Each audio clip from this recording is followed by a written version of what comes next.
కమలా Harris మీద తన వ్యక్తిగత దాడుల్ని ట్రంప్ చాలా అగ్రెసివ్గా దాడి చేస్తూ ఉన్నారు సార్. వ్యక్తిగతంగా అలా ప్రత్యర్థి మీద వ్యక్తిగత దాడి చేయడం అనేది నా హక్కు అని కూడా ఆయన సమర్థించుకుంటూ ఉన్నారు. రీసెంట్గా ఒక కామెంట్ చేశారు సార్, కమలా హ్యారిస్ కంటే నేనే చాలా అందంగా ఉంటాను అని చెప్పి.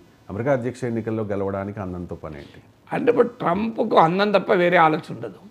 ట్రంప్ నేచర్ అది కదా, ఆయనకున్న అక్రమ సంబంధాలు గ్లామర్ స్టార్స్తో ప్రపంచం అంతా తెలిసిందే కదా, దానిపైన కేసులు ఉన్నాయి, అన్నీ ఉన్నాయి కదా, ఆయనకున్న ఇల్లీగల్ లింక్స్ అన్నీ.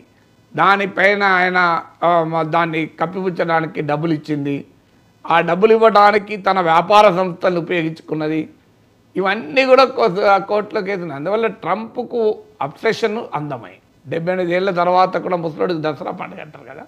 సో అందువల్ల ట్రంప్ యొక్క స్వభావ రీత్యానే మనోడికి అందము దాని చుట్టే తిరుగుతుంది మైండ్ అంతా. అదొక సిక్ మైండ్.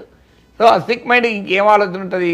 78 ఏళ్ళ సమయంలో అందం గురించి మాట్లాడుతున్నాడంటే అంటే మనం ఎప్పుడు యువకుడుగా ఉన్నప్పుడు మన మైండ్ సెట్ ఒక రకంగా ఉంటుంది, వృద్ధాప్యంలో ఉన్నప్పుడు ఒక మైండ్ సెట్ ఉంటుంది. మనోడికి వృద్ధాప్యంలో కూడా ఇంకో ధ్యాస లేదు, అందం గురించి ధ్యాస. అయినా అమెరికా అధ్యక్ష ఎన్నిక అందాల పోటీయా? అలాంటప్పుడు మిస్ యూనివర్స్లో గెలిచిన వాళ్ళని అమెరికా ప్రెసిడెంట్ చేయాలి, ట్రంప్ని ఎందుకు చేయాలి? సో అది కూడా ఆయన ఉద్దేశం ఏంటంటే అది ఒక జాతి వివక్షతో కూడిన అటాక్. ఈ దేశంలో ప్రపంచంలో ఒక దుర్మార్గమైన అభిప్రాయం ఏంటంటే అందం అంటే కలర్తో భావిస్తారు. బ్లాక్ అయినా అందంగా ఉండొచ్చు, బ్రౌన్ అయినా అందంగా ఉండొచ్చు. అంటే వైట్ రేసిస్ట్ సుప్రమసీ. ఇప్పుడు మన దగ్గర కూడా చాలామంది అంటారు చాలా తెల్లగున్నడే అంటారు. తెల్లగుండు అందము అనే ఒక భావన. నీలమేఘశ్యాముడు తెల్లగా లేడు, అందంగా లేడా? సో నీలమేఘశ్యాముడు మించిన అందం ఇంకేదైనా ఉందా? మరి ఎందుకున్నది అంటే ఇదొక అది కూడా ఒక రేసిస్ట్ మైండ్ సెట్.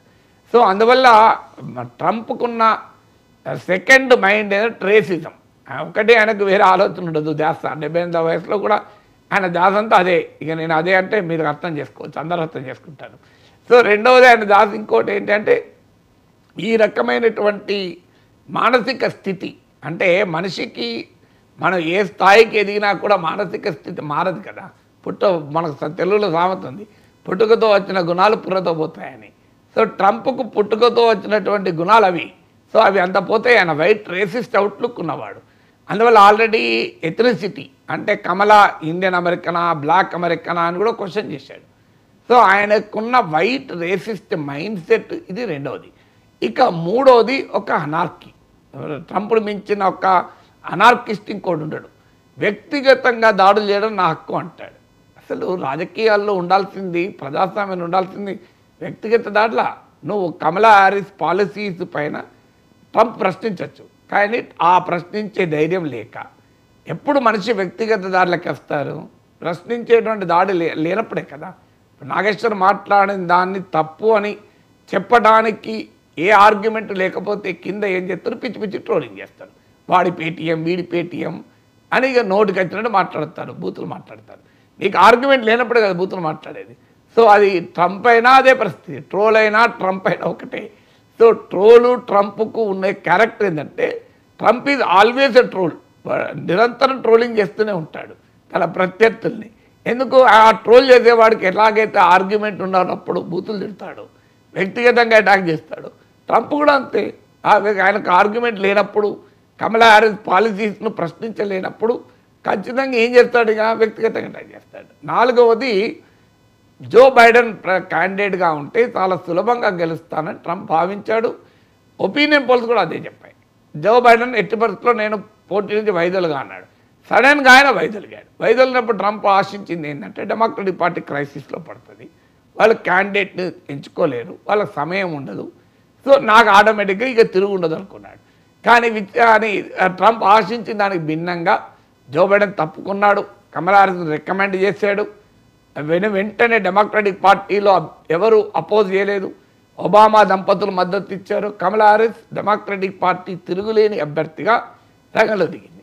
కమలా హ్యారిస్ ఎప్పుడైతే రంగంలో దిగిందో వితిన్ అవర్స్ భారీ ఎత్తున క్యాంపెయిన్ ఫండింగ్ రైజ్ అయింది. పబ్లిక్ ఒపీనియన్ పోల్స్ కూడా ఇప్పుడు కమలా హ్యారిస్ జో బైడెన్తో పోలిస్తే చాలా ఇంప్రూవ్ అయ్యారు. సో ట్రంప్కి ఎక్కడ ఓడిపోతానన్న భయం కూడా పట్టుకున్నది, ఆ ఫ్రస్ట్రేషన్ కూడా ఉన్నది. సో ఎప్పుడు కూడా మనిషి ఒక ఫ్రస్ట్రేషన్ ఉన్నప్పుడు సినికల్ మైండ్ బయటకు వస్తుంది. అప్పటిదాకా హుందాగా బిహేవ్ చేస్తాడు. సో ఫ్రస్ట్రేషన్ మొదలైంది, డెస్పరేషన్ మొదలైంది. ఈయన ఎన్నికల్లో గెలవని అనుకున్నప్పుడు ఏం చేస్తాడు, ఇక తిట్ల పురాణం అందుకుంటాడు. సో అందువల్ల ఎప్పుడు కూడా తిట్ల పురాణం ఎప్పుడు వస్తుందంటే that shows your weakness, it doesn't show your strength. నీ బలాన్ని చెప్పుకునే మార్గం లేనప్పుడు ఏం చేస్తాడు మనిషి ఇలా బలహీనమైన